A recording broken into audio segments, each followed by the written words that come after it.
I am the Tofu Golem. Please enjoy the video. In this video, I will explain how to change a Toyota Yaris rear wheel bearing. This guide will help you tackle this common maintenance task safely and efficiently. First, gather your essential tools, including a torque wrench, a socket set, and sturdy jack stands. Always ensure your vehicle is on a level surface and secured with wheel chocks before beginning any work.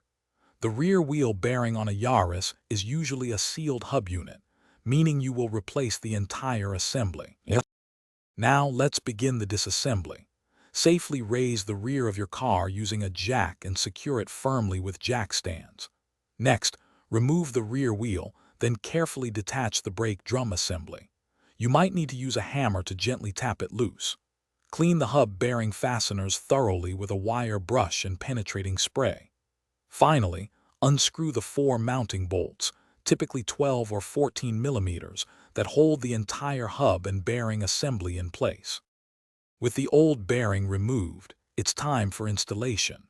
First, clean the hub bearing mounting seat thoroughly with a wire brush and an all-purpose cleaning spray to ensure a proper fit. Carefully install the new wheel hub and bearing assembly into its position. Before reinserting the 4 fastening bolts, apply a small amount of thread sealant to each one. Then, tighten these hub bearing mounting bolts to a precise 90 Newton meters of torque. For the final steps, apply a thin layer of copper grease to the wheel hub where it contacts the brake drum. This helps prevent corrosion and makes future removal easier. Reinstall the brake drum, ensuring it sits flush against the new hub. Mount the wheel back onto the hub and hand tighten the lug nuts.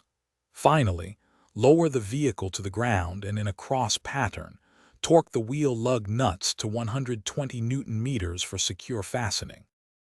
Thanks for watching. Consider subscribing if we helped you today.